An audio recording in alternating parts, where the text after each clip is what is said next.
Welcome to Coffee Conversations with Les and Paul, 30 Minutes for God. A podcast sponsored by Piedmont Road Church of Christ and Ministry League. We're here to discuss Bible topics just as if we're asking Jesus himself. I am Paul Sperlin. And I am Les Sandifer. We hope you will enjoy our relaxed Bible-based discussions. Thanks for joining us as we think about and talk about all those things we ask Jesus over a cup of coffee.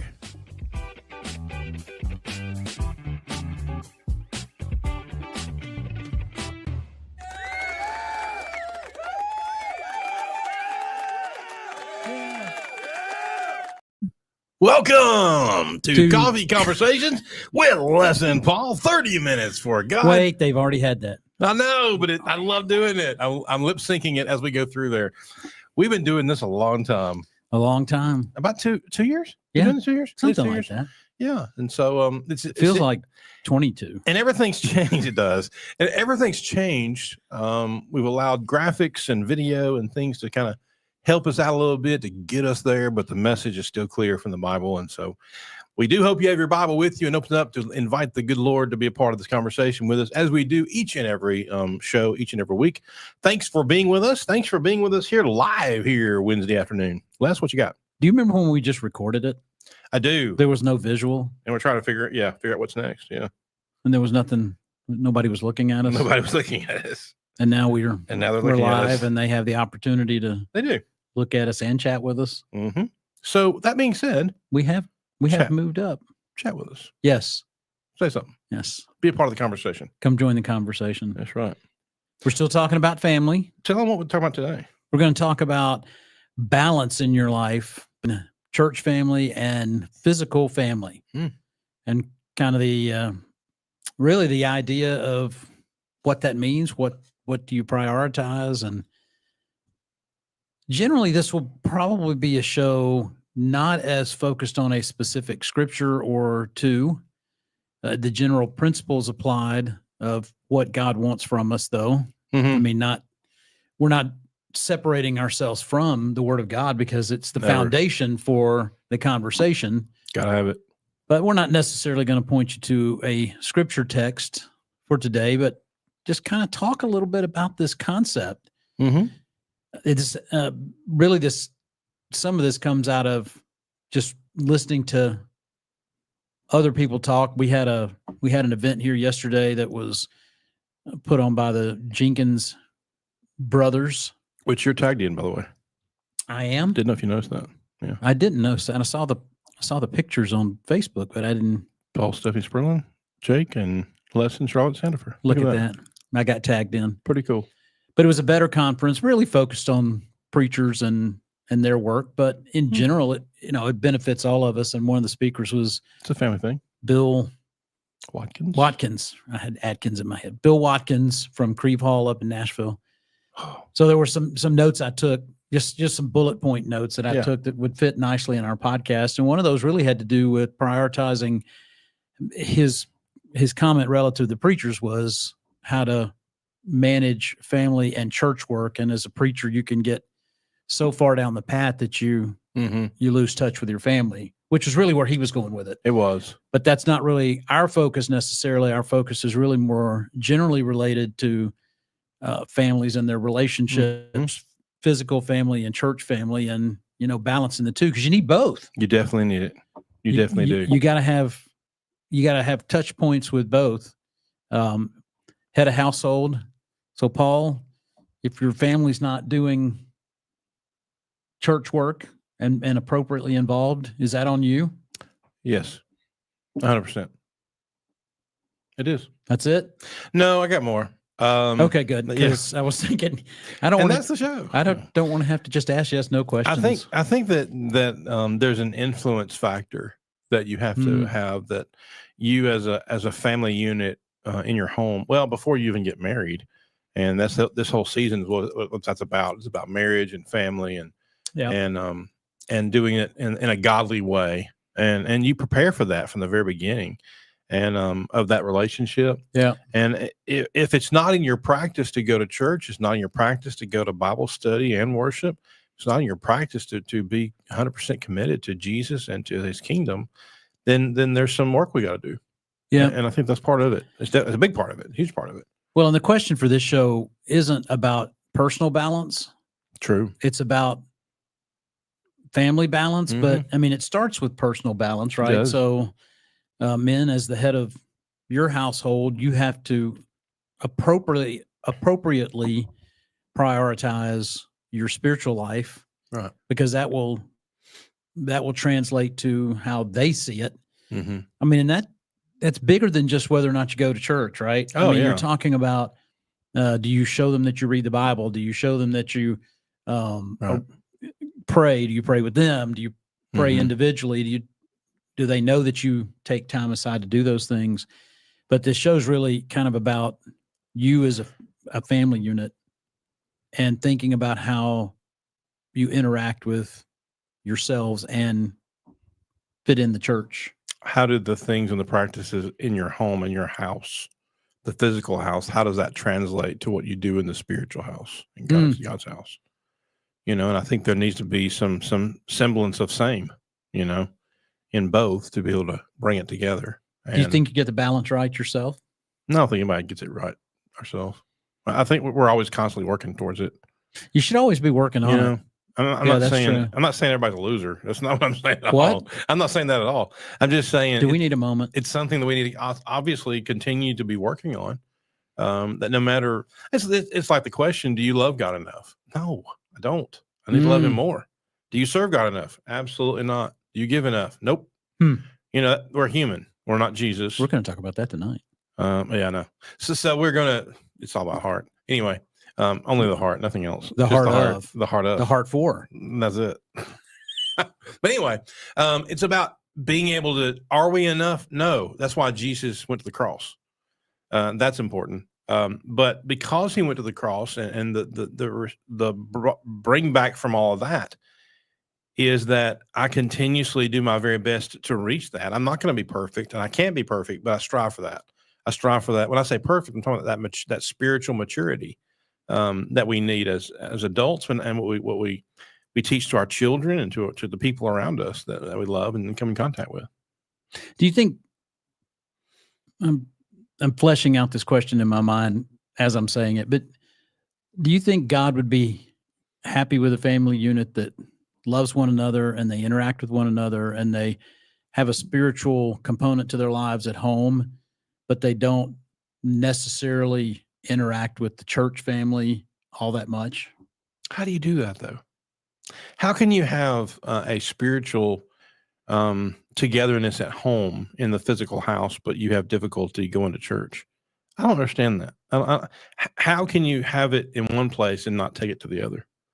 Yeah, that's just very difficult. Yeah, it's a good question. That means something's missing at home or something's missing at the other one. I suspect there are probably some people that would, hence the balance, would say, yeah, that even though they may not participate in the things that are church-related activities as much, maybe even not be there every time, every service, still have a strong handle on their spiritual life. I think there's some people that would say that. Yeah. But I do agree with you. I'm not sure how you really get to that conclusion unless it's self-delusion. Right. Which we're full of. I mean, we have plenty of opportunity for self-delusion in our lives, don't we? That's true. That's absolutely true. Well, I'm doing all I need to be doing. Yeah. I'm a Pharisee. You're doing a lot. Yeah. I'm doing what I need to do. Well, I think we need to reflect on the humility that God offers us that we should do, which takes us out of that Pharisaical attitude.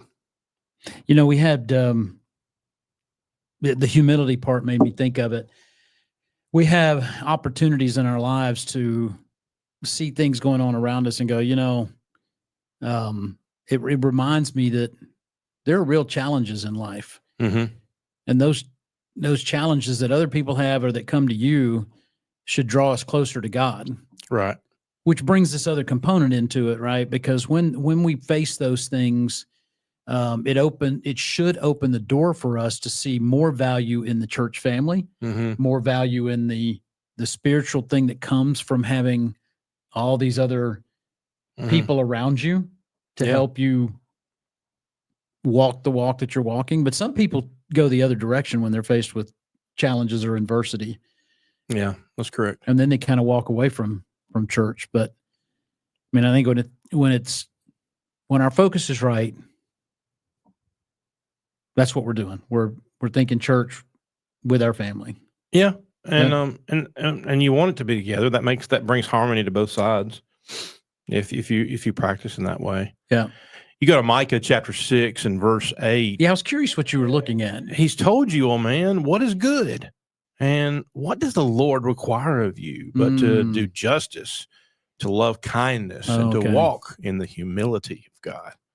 And he lists that as a question. And he's like, why don't you do this? Do you feel this way? Is this the life you live? And he continues there and talking about living the right life and being the right person. And so I think that's something that we can take away from that is to constantly let the Bible continue to guide us and to encourage us and what happens in our lives and, and being respectful to all people. Another part of it, we haven't talked about this at all, is within the family at home, but also within the family at church.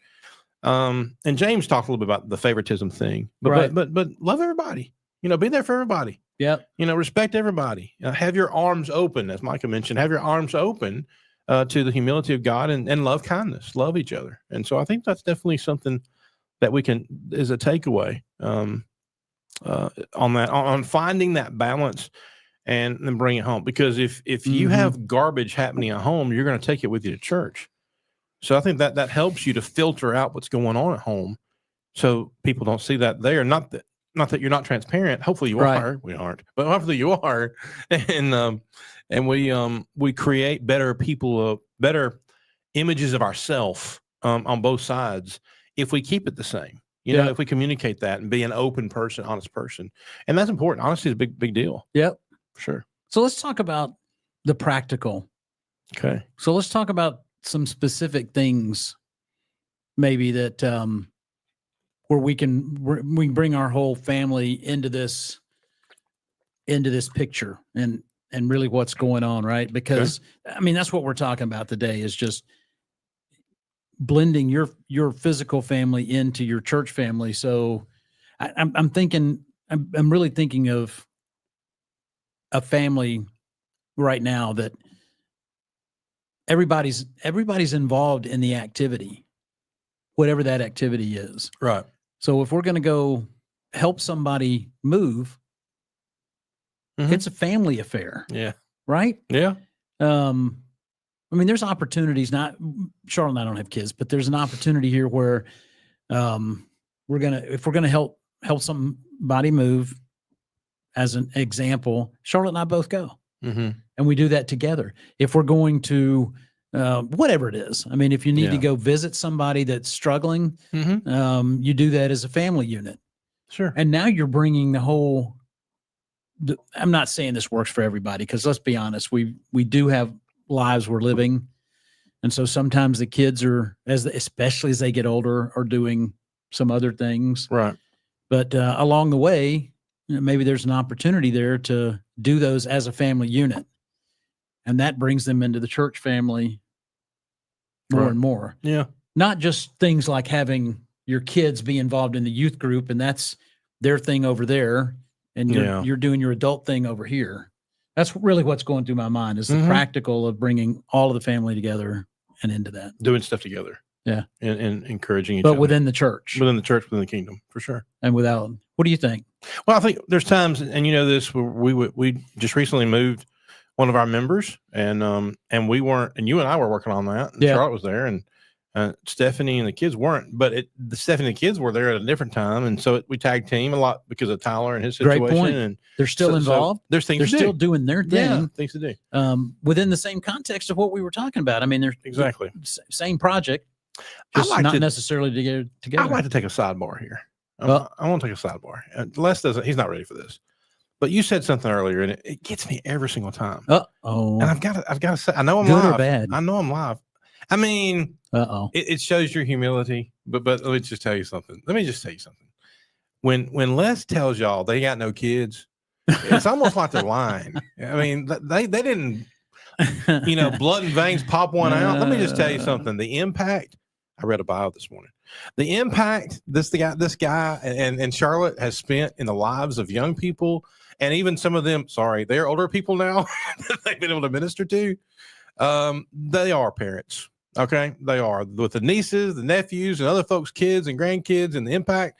My kids love them. They respect them. This is a church-wide thing. This is good, folks. He didn't tell me to say this. I'm just telling you. When you say that, I'm like, dude, but you are, though.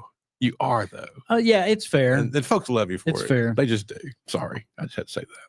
Well, and it's an interesting distinction. Yeah. I mean, I get it. When you don't have children of your own, biological children of your own, there's an aspect where, I mean, there are times in your lives where you might have people present themselves in a way like, oh, you really can't understand because you don't have kids. That's not a thing. And we hear that a lot. Yeah. Yeah. And I've always said that, and this is a bit off topic, I guess, a little bit. But I did it. I have always said there's a distinction between the subjective and the objective. Mm-hmm. So there are some things that you can observe objectively, whether you have kids or not, relative to the raising of kids or the interaction you have with kids. Right. And you're right. We don't talk about it a lot, but I don't shy away from the time I spent with our young people when I was younger. Mm-hmm. So I was, not much older than them, but in my early, mid, late 20s, working with a lot of the youth here. Yeah. And you're not wrong about the nieces and nephews. I've always joked that the best thing about them is you can kick them back to the house. That's true. You can send them back to somebody else. Okay, so you do get a blessing there. You can have your fun with them, and then you can go, okay, I don't have to put up with the rest of it. Go home. True. That's true.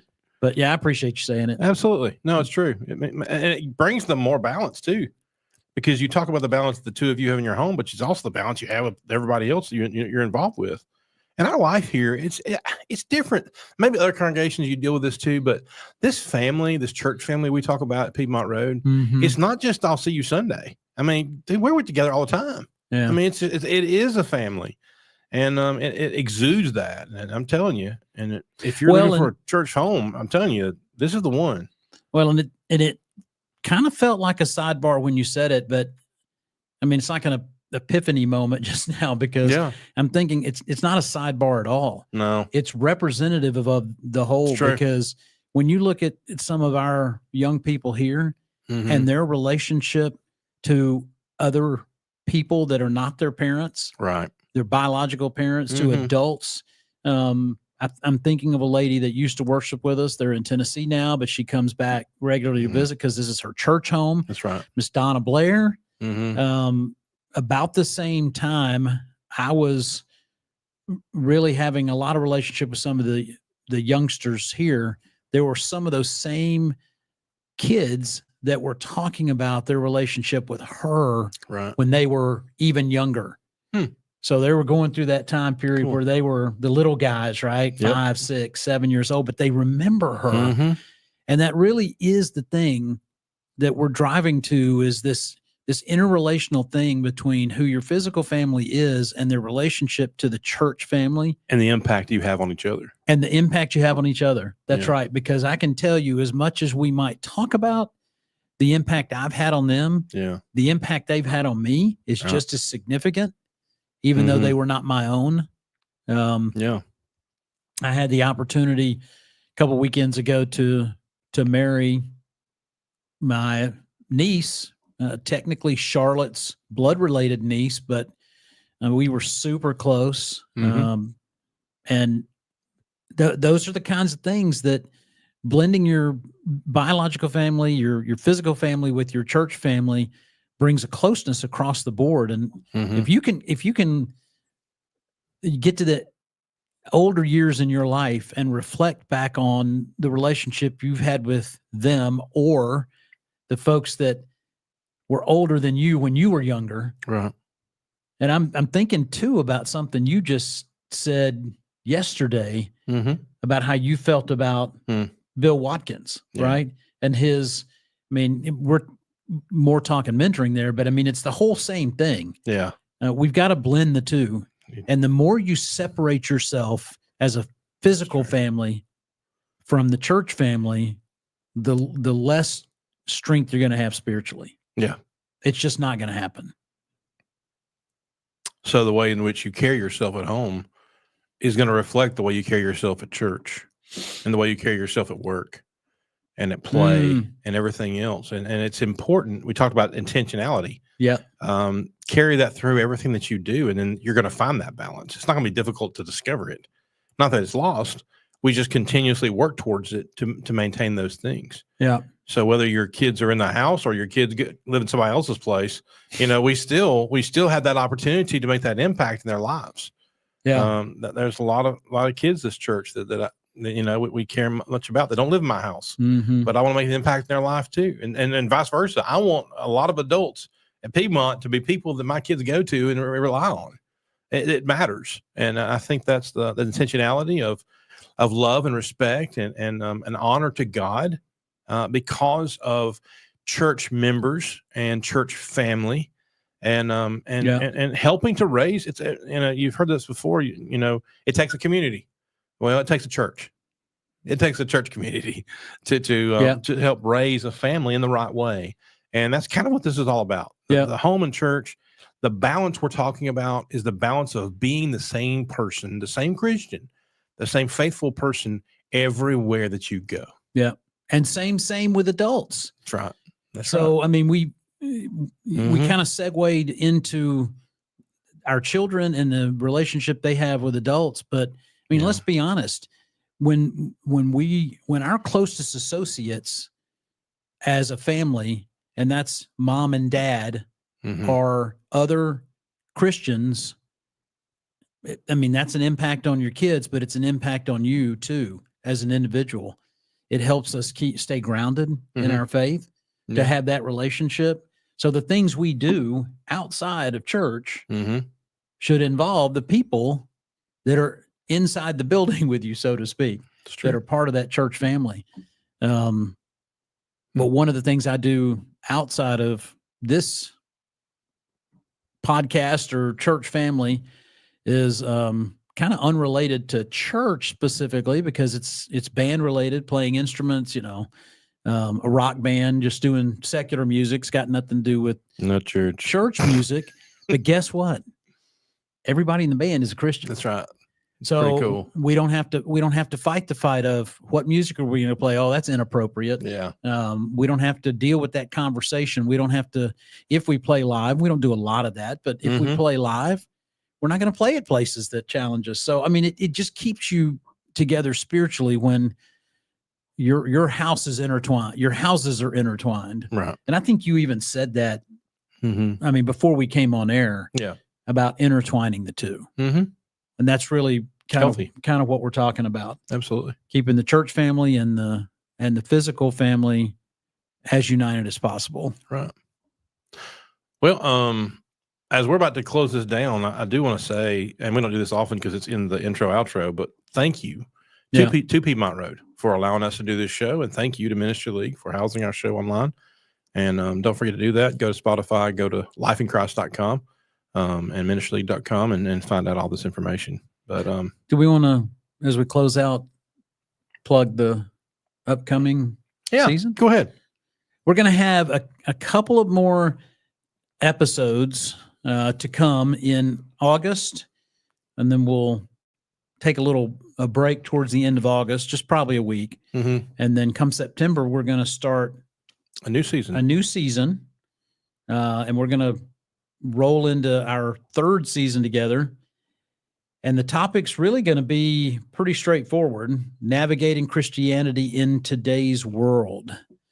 So what, I don't know, 15 or so episodes in that season. Yeah. Already kind of fleshed out topically, but like every week when we do this, it's really just a conversation. Yeah. So we're not, other than what kind of generally we're going to talk about, we're not going to script out the conversation. Right. We're just going to let that flow. But we may put it out there on social media so you kind of see what happens week by week and what's coming up. But like Les mentioned, it'll be fluid. It'll be good. It'll be a conversation with Jesus for sure. And our goal is to be a little more specific on time as to when we air the show. So we are targeting, should I say it? You Am can. I going to back us into a corner? No, I think you're good. We're going to target Wednesday mornings at 9 a.m.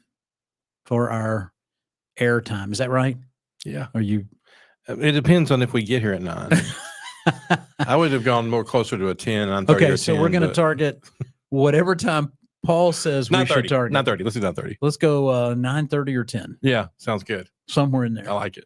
Whenever Wednesday you mornings. whenever you see Les and Paul are live, whenever that pops up in your world, then you know that's what we're doing. I don't So- know what I just did.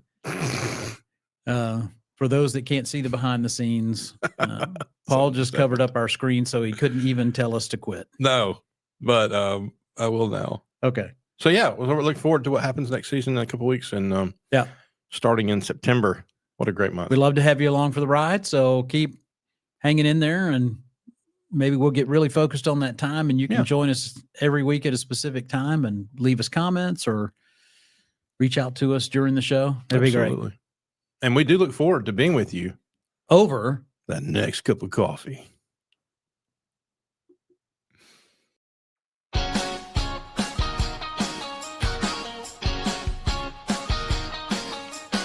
Thank you for watching Coffee Conversations with Les and Paul, 30 Minutes for God. For Les Sandifer, I'm Paul Sperlin. This has been the show. A big thank you to our sponsor, Piedmont Road Church of Christ. Find them at lifeinchrist.com. Also, ministryleague.com. Find all the resources, the psalm book, and everything you need there, and all the podcasts right there at ministryleague.com. And also Citadel Bible Institute at citadelbible.net.